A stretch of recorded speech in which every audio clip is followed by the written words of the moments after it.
Lalu ketika Allah kemudian memberikan pertanyaan, wa ma adraka ma lailatul qadar, apakah engkau sudah sampai kepadamu pengertian mengenai apakah Lailatul Qadar? Lalu ada di situ Allah menjawab sendiri, ya, Lailatul Qadari khairum min alfi syahr. Malam Qadar, malam mulia, malam agung, malam sempit, malam yang sudah terukur itu lebih baik dari 1000 bulan. Jadi pertanyaannya, alfu syahrin fid dunya atau alfu syahrin fil akhirah? 1000 bulan di dunia atau 1000 bulan di akhirat? Maka Imam Ibnul Jauzi menjawab, ini 1000 tahun di dunia. Jadi kalau 1000 tahun di dunia barangkali 80-an tahun, ya. Kalau, dan tidak ada orang 1000 bulan, ya, alfu syahr, 1000 bulan itu jatuhnya mungkin 80-an tahun, ya, dan jarang kita yang sekarang berumur sampai ke sana, apalagi dengan adanya virus hari ini. Orang belum nyampe umur 70 udah meninggal, ada yang baru nyampe 40-an sudah wafat. Maka teman-teman, kita dapat Lailatul Qadar sekali saja itu sudah sangat beruntung, sudah sama dengan beramal seumur hidup. Dan yang berikut teman-teman, Allah kemudian memberikan pencirian yang tadi sudah singgung depan. Pencirian paling berbeda antara Lailatul Qadar dengan malam-malam yang lain adalah tanazzalul malaikatu war ruh. Tanazzul sebenarnya secara tasrif itu seharusnya tanazzalu atau yatanazzal, tetapi karena Al-Quran itu tidak tunduk kepada ilmu kebahasaan, justru ilmu kebahasaan tunduk kepada Al-Quran, maka Allah menggunakan tanazzul. Nah, ini kalau bahasa sahabat saya, ini bahasa alam lain, bukan alam sini, tapi alam jabarutiyah. Jadi di alam Jabarut itu, di alam gaib sana, ada kaidah gramatikal bahasa Arab yang berbeda dengan bahasa Arab kita ini. Maka ada di Quran alif lam mim, itu orang Arab bingung gimana cara menjelaskannya. Hatta al-Arabi, ya, hatta sampai orang-orang Arab itu tidak bisa memahaminya dengan detail. Termasuk kata tanazzul. Ya, teman-teman yang belajar bahasa Arab pasti bisa mentasrifnya. Kalau tanazzul, tanazzala, ya tanazzalu, tanazzulan, kan begitu. Tapi tanazzul di situ bukan masdar, dia sebagai fi'il, kata kerja. Ya. Tanazzul, turunnya para malaikat dan ar-ruh. Nah, ini Allah bedain, ada malaikat dan ar-ruh. Nah, satu hal yang saya berbeda dengan Imam Ibnu Qayyim itu adalah Imam Ibnu Qayyim mengartikan ar-ruh dengan Jibril. Tapi berdasarkan penelitian kita beberapa waktu ini, ar-ruh di situ bukan Sayyidina Jibril, tapi itu ar-ruh yang spesial yang mencirikan malam Lailatul Qadar. Karena malaikat Jibril sudah satu rombongan dalam kalimat al-malaika. Teman-teman, al-malaika itu plural, jamak dari malak. Malak artinya malaikat. Bahasa Indonesia mengambil kata pluralnya, tapi diartikan satu. Misalnya kita nyebut orang alim, kita nyebutnya ulama. Pada ulama itu artinya banyak. Sama. Kita menyebut malaikat Jibril, seharusnya malakut Jibril. Tapi begitulah perkembangan bahasa, serapan bahasa itu boleh saja berubah dari serapan aslinya.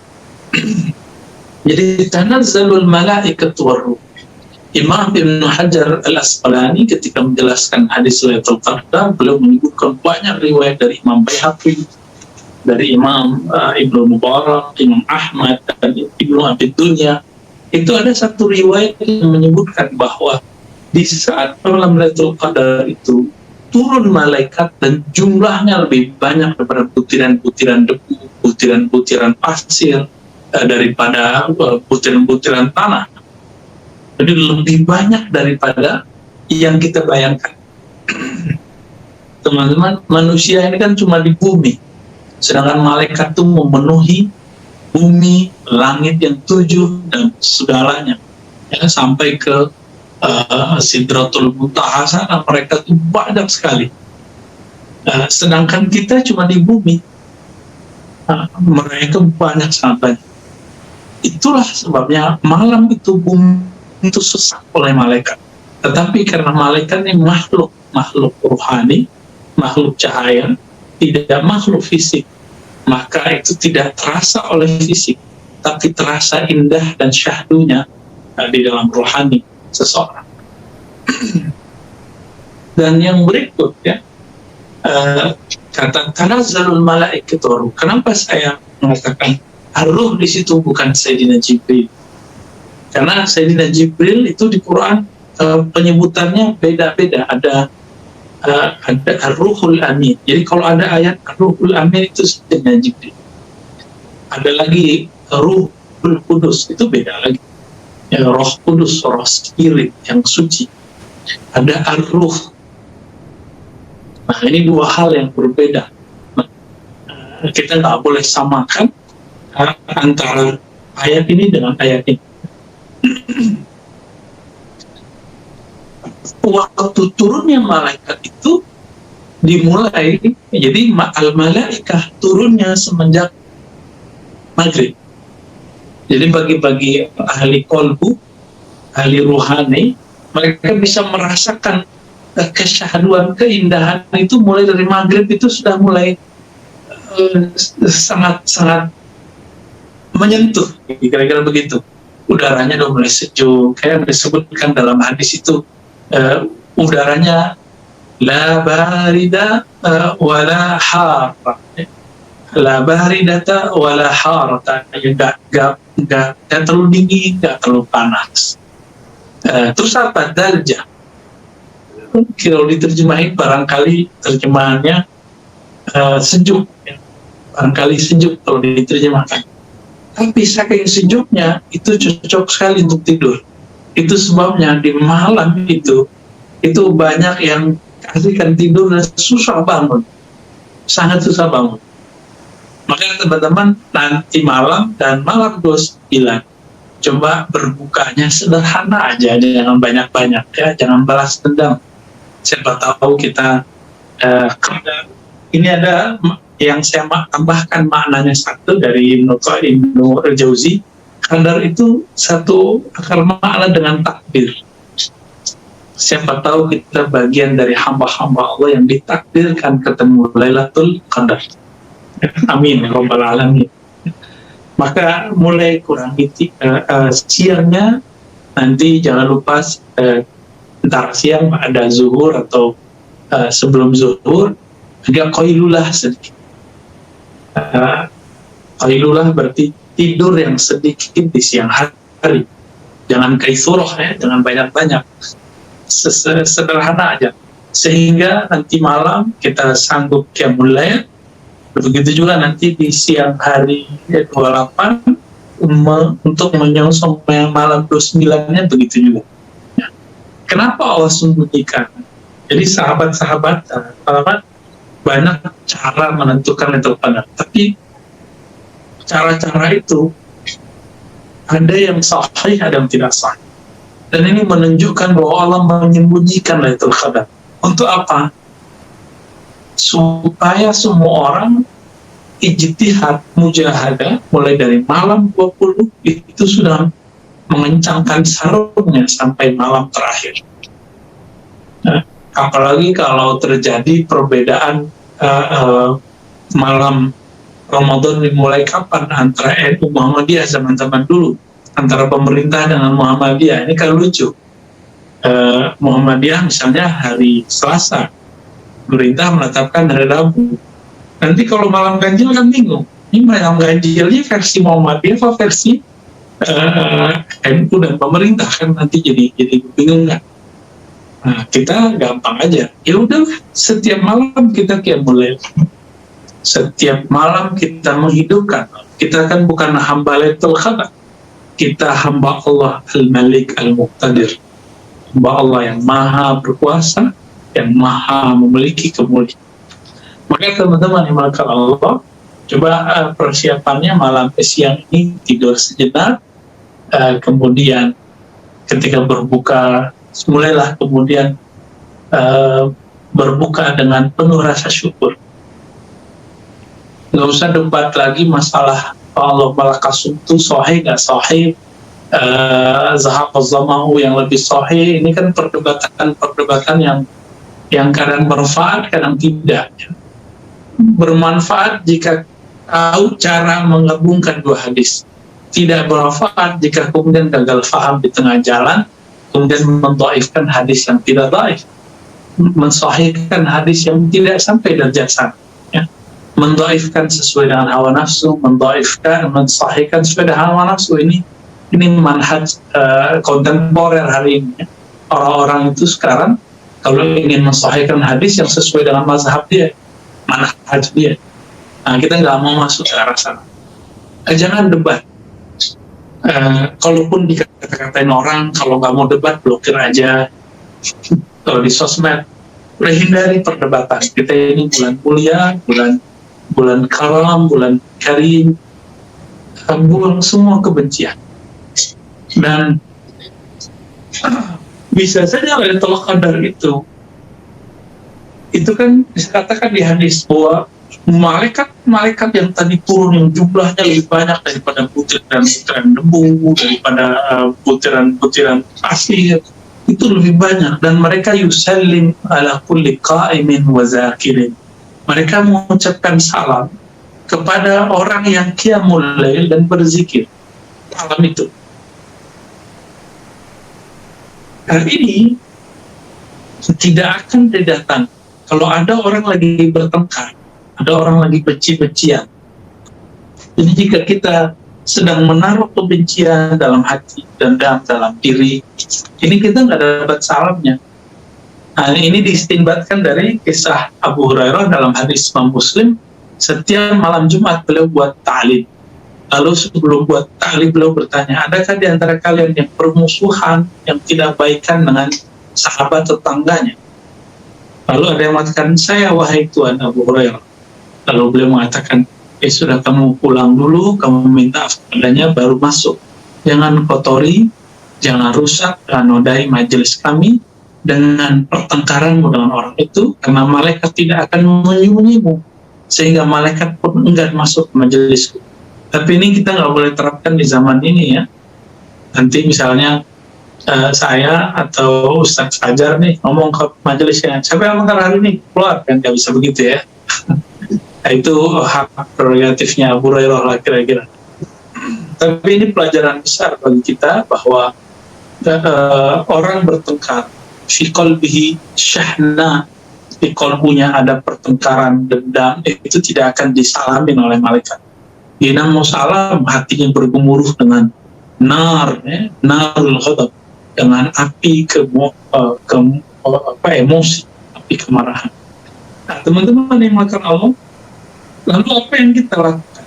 Nah, ini coba lihat cara menentukan Lailatul Qadar itu kan di kitab-kitab tuh banyak. Ya, ada Talibi, ada versi Imam Ghazali, ada versi Imam Syazili, ada Imam Ja'far, ada Imam Al-Buni, dan macam-macam. Itu kan ilmu hisab. Ilmu hisab ini ilmu yang mirip dengan kalau perempuan, seorang istri hamil, kemudian di USG. Keluarlah tanggal perkiraan lahirnya. Apakah benar lahirnya di tanggal itu? Kan belum tentu. Biasanya dekat-dekat.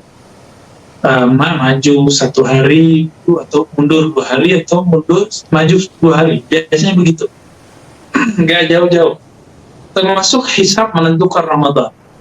Apakah Ramadan muncul hilalnya berdasarkan hisab itu? Tidak. Hisab itu tidak mempengaruhi. Dia cuma membaca gejala alam. Bisa jadi mundur beberapa jam atau setengah hari, bisa jadi maju. Nah, begitu juga ilmu. Jadi Imam Ghazali menyebutkan kalau jatuh di hari Selasa misalnya, maka Lailatul Qadarnya 27. Belum tentu 27, itu bisa maju 1 hari, bisa mundur 1 hari. Kalau maju berarti udah lewat, ya, malam 25. Kalau mundur, dan insya Allah ini mundur nih Ustadz Fajar, jadi kita masih punya kesempatan. Bisa jadi malam ini Imam Ghazali atau mundur 2 malam lagi. Ini versi ahli rohani. Lalu bagaimana caranya? Saya tidak tertarik dengan hitung-hitungan itu sebenarnya. Kenapa? Karena di dalam hadis Imam Bukhari, hadis Imam Muslim, ada 2 riwayat disepakati. Imam Bukhari ini dapat dari gurunya Muhammad bin Yusuf. Muhammad bin Yusuf Al-Madani adalah murid terakhir Imam Malik yang masih ada. Perguruan dengan Imam Syafi'i tapi ada kelasnya. Paling muda lah kira-kira begitu. Jadi Imam Bukhari ini pernah bertemu dengan orang yang satu angkatan ngajinya dengan Imam Syafi'i. Itu Muhammad bin Yusuf yang umurnya panjang, wafatnya lebih kurang 216 Hijriah. Ini sekitar lesa bedobat ya, tapi kira-kira ini perkiraan. Artinya Imam Bukhari ngaji kepada beliau di 10 tahun tersebut. Nah, belum mengenalkan dari Imam Malik, Malik dari Nafi', Nafi' dari Ibnu Umar. Nah, Imam Muslim juga dapat dari sahabatnya Muhammad bin Yusuf tersebut ya, dari jalur Yahya, seingat saya. Mereka jalurnya sama nanti dari Malik dan Nafi' Ibnu Umar. Ibnu Umar bercerita, apa kata Ibnu Umar? Anna nasan min ashabi Rasulillah sallallahu alaihi wasallam. Bahwasannya sekelompok orang di kalangan sahabat, berarti nggak semua. Sekelompok orang di kalangan sahabat. Apa yang terjadi pada mereka?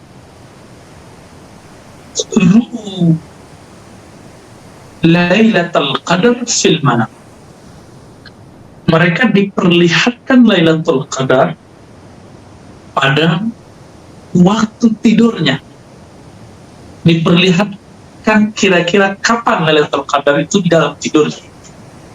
Ini kalau kita belajar ilmu epistemologi, tentu untuk teman-teman belajar filsafat ilmu di kampus, cara mengetahui sesuatu ada yang secara empirik, gejala alam. Nah, sekarang ini banyak orang terjebak di gejala alam, melihat nanti mataharinya mendung atau tidak, ya, hujan apa enggak. Emang kalau nggak hujan nggak Lailatul Qadar.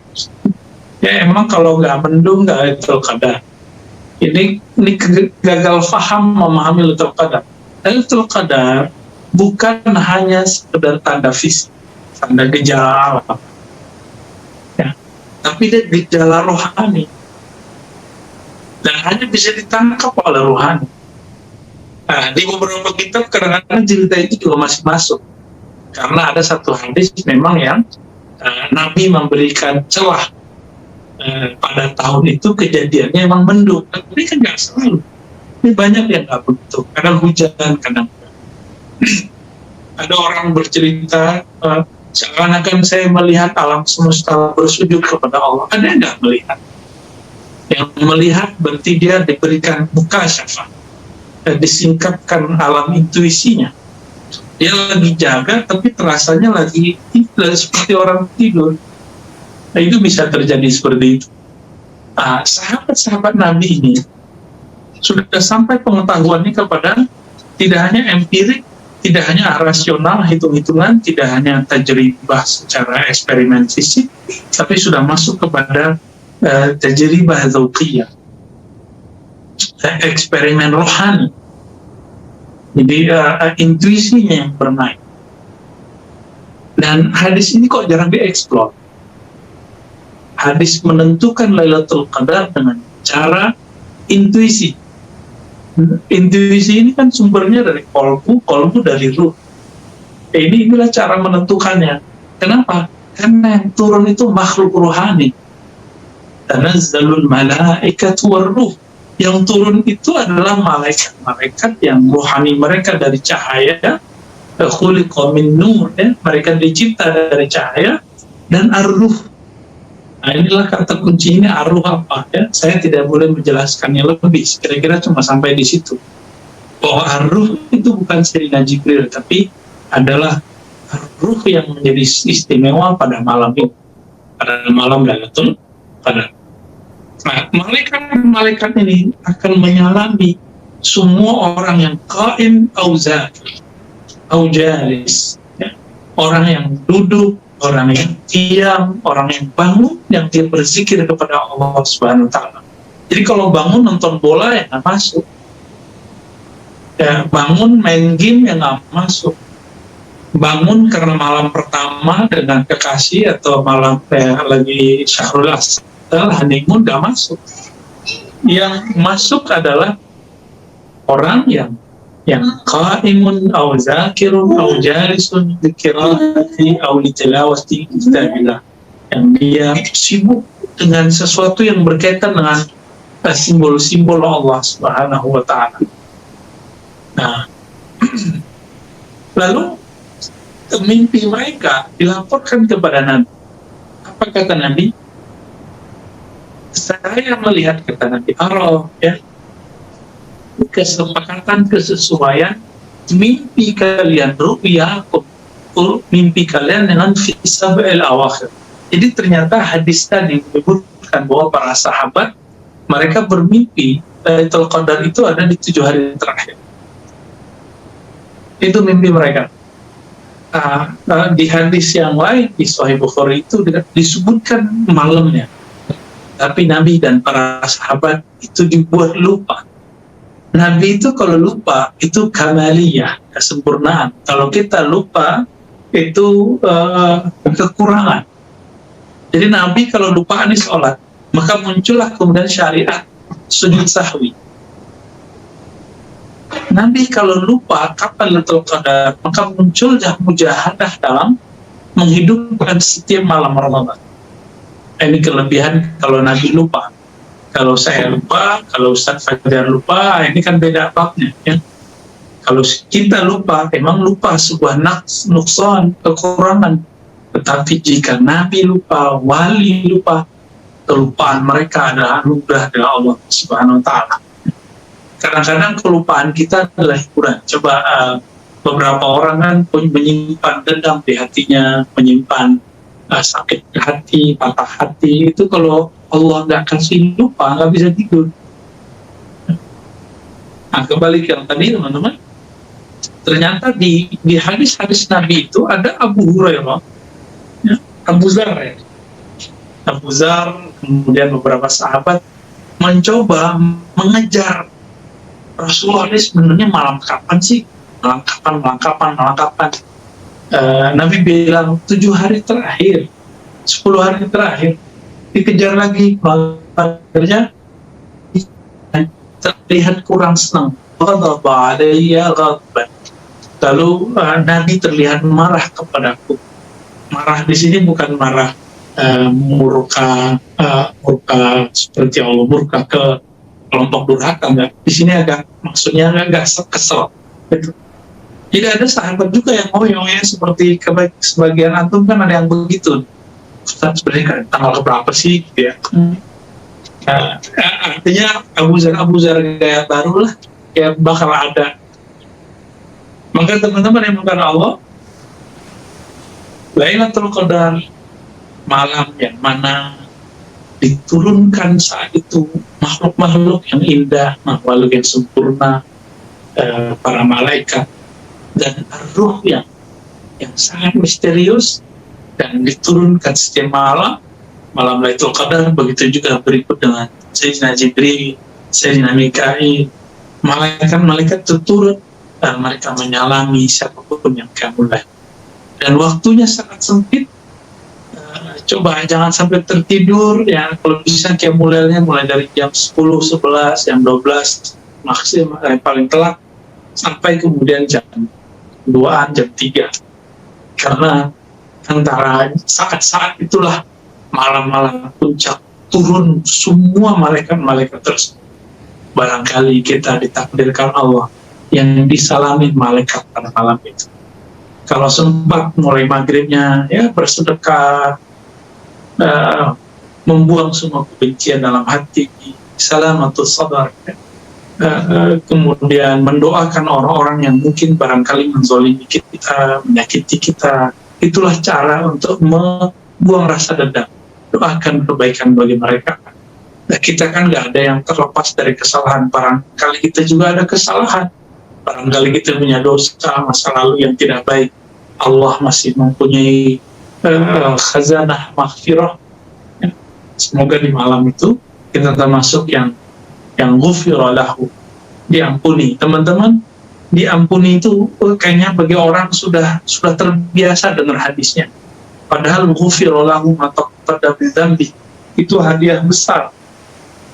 Itu hadiah yang hanya diberi kepada kekasih. Hanya kekasih Allah yang bisa mendapatkan ghufira lahu.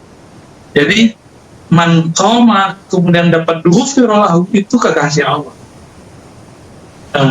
Teman-teman yang dimuliakan Allah, kira-kira itu sedikit yang dapat kita sarikan dari kalam Ibnu Jauzi dan juga beberapa tambahan dari keilmuan kerohanian dalam Islam mengenai indahnya Lailatul Qadar, indahnya malam turunnya malaikat-malaikat yang sangat indah, ruh yang sangat sempurna.